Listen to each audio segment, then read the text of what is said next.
Ladies and gentlemen, welcome to the player ratings for the game between the Pies and the Crows. It's time to talk all things black and white.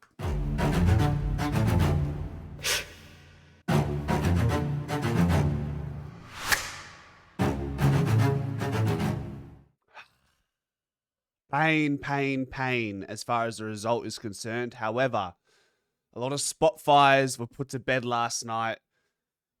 I think I go into Melbourne with a lot more confidence now. I was incredibly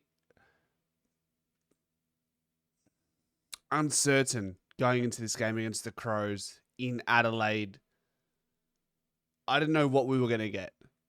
And I felt like there were just a few things getting out of reach that it was getting too far away from us too late in the season when it came to certain players. But I felt like a lot of players vindicated themselves and came together and dominated the stat sheet and not the scoreline. But I'm sure we'll have plenty of time to discuss that throughout the course of the week. So let's talk about players that were really impressive.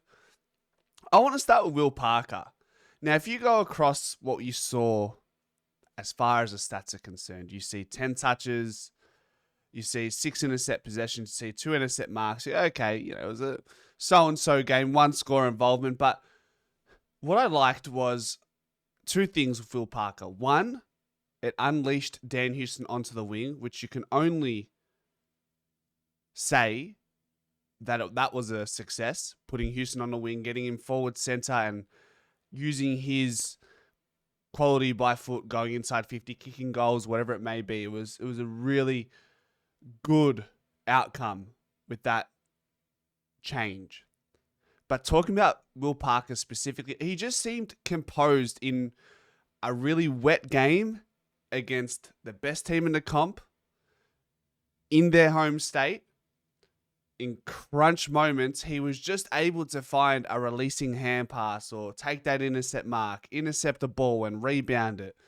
He did that. He didn't ask him to do too much, but he did the right thing every single time. He didn't fumble.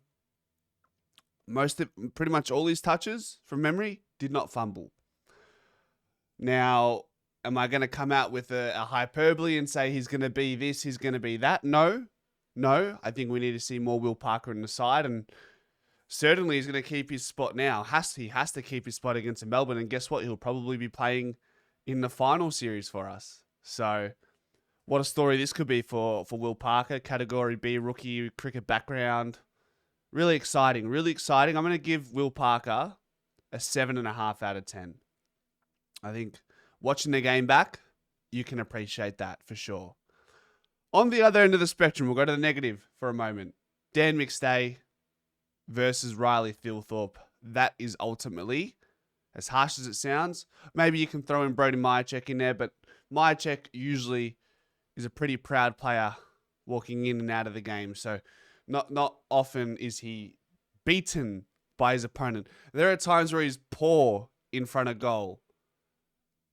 But very rarely is Brody Myercheck genuinely beaten by his opposition. And Mark Keane, a former Pie himself, did exactly that. That was bewildering. It rattled me because I don't like seeing Myercheck getting bullied. He got bullied and it seeped into the rest of his game. He wasn't taking the marks. He wasn't thinking straight. He was rattled. I was rattled. I felt sorry for him. So that's Myercheck. Well, I'm not going to give him a rating because I'll give him the mulligan. McStay, 6 touches. Any contested marks? Macca, 0. So out of the keys, I'm curious. Out of the keys, who did not take a contested mark? Let's have a look. Where are the zeros? Okay. Brody Myercheck, 0 contested marks. Dan McStay, 0 contested marks. Tim Membry, 0 contested marks, but he did well marking on the lead. Darcy Moore and Billy Frampton, 0 contested marks. Okay. Once again, I thought, without digressing, Billy Frampton and Darcy Moore intercepted really well without taking intercept marks. But outside of that, we're looking at Adelaide, Riley Thilthorpe, 5 contested marks. Taylor Walker took a contested mark. Fogarty had one to his name. But out of between Myercheck, McStay, and Membry, 0 contested marks in a game where we had 71 inside 50s. That is the cause for concern, along with the entries, along with not willing to go a bit earlier through the middle. The times where Adelaide took their opportunities through the corridor, it wasn't clean. But that's why they leave the game. In a game like this, they kicked 3 goals, 3 from their defensive half. We kicked 1 goal, 2 from our defensive half. That is the difference in the end. Adelaide were willing to bite off a difficult kick. It may have not panned out initially, but it worked out in the end. They scored more from stoppage. The fact that we had 39 stoppages inside forward 50 and we walk away with 2-3, 2 goals, 3. It's tough, man. It's tough. Tough game. One that got away. So, McStay, just off the back of a really poor 4 weeks individually, probably giving a McStay a 2 out of 10 for that game. I felt like he competed. I'm not saying he doesn't try, but we need polish. He didn't have that polish. Look, they had Riley Thilthorpe. We didn't. That's what it is. Darcy Cameron must continue to give this guy flowers. He had 3 contested marks, 5 intercept marks, 24 touches, 15 contested possessions. It's a monster game, and this guy will go close to winning the Copeland Trophy for the Pies. Yes, he had a blemish late in that game where he sort of socked the ball from a stoppage and Peatling took it and snapped it and banged it through. That's unfortunate. I can't falter him. He made 1,000,001 decisions on the night and he got 1 wrong. That's just the way it goes sometimes. I thought he was outstanding. For me, DC gets a 9 out of 10. Taking 5 intercept marks and 3 contested marks in those wet conditions, the cream rises to the top. And beyond that, he didn't fumble either. Even in open play when we were moving the ball, he didn't fumble. So it really shows his quality, DC. Really, really does. That's a 9 out of 10. I think I said that before, but I will just to reassure you guys, it's a 9 out of 10. Who else should we look at here? Jack Crisp. So he's been under a bit of heat from his lackluster performance over the last 4 to 5 weeks. Before that, he was our second highest rated player for the season, according to Champion Data. He walks out of that game, 23 touches. Most importantly, a clutch goal from 50, wet conditions. What a moment. He had 6 clearances. He only spent 15% of his time in the midfield, but a lot of those would have been through the stoppages. Repeat stoppage game. He found his way to clear the ball from the contest at times. 13 tackles, which is 5 more than anyone else on the field. Next to that was Beau McCreary. Really good to see Jack Crisp back in this type of form.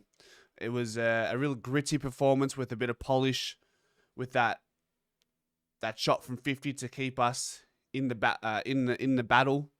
I'm gonna give Jack Crisp an 8 out of 10, and with all that criticism surrounding his name, I think character building is the word I like to go with. Let's go with.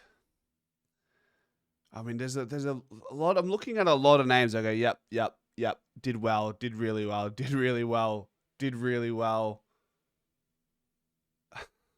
Such a shame, man. Such a shame.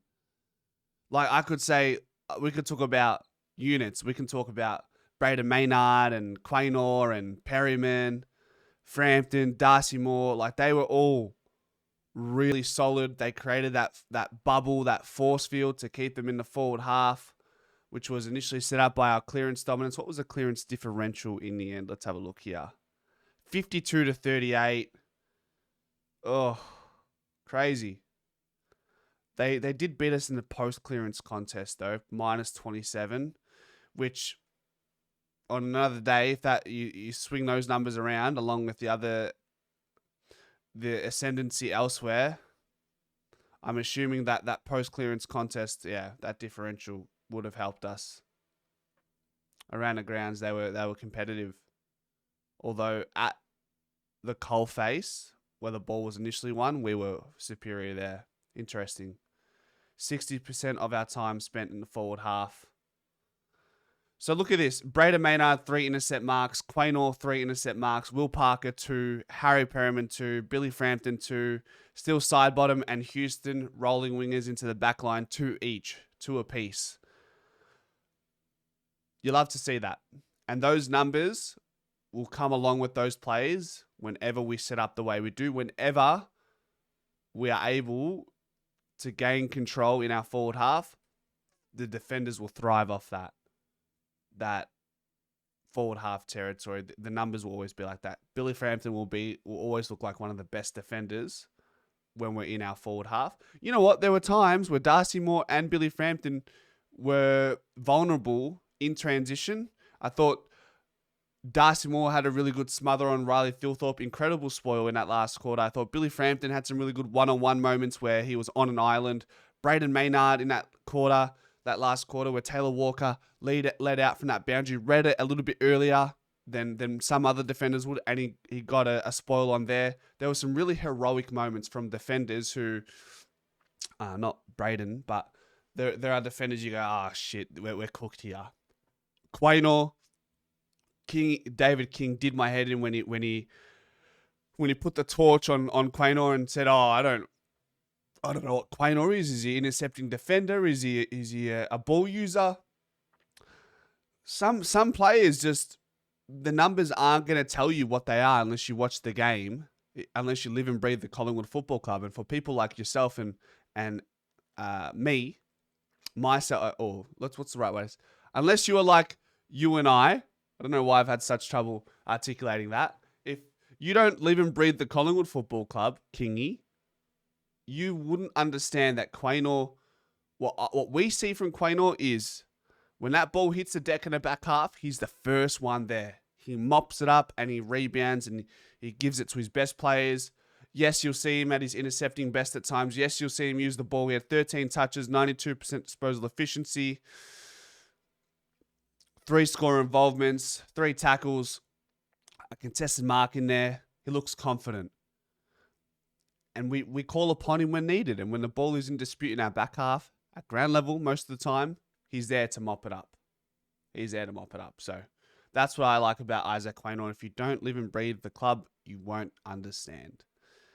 Guys, I'm going to leave it there. We can go through every single player, but we'll be here for 3 hours. Unfortunate in the end to not get the result, but top 4 is still somewhat in our own hands. We'll see you guys next week for the game between the Pies and the Ds. As always, go Pies.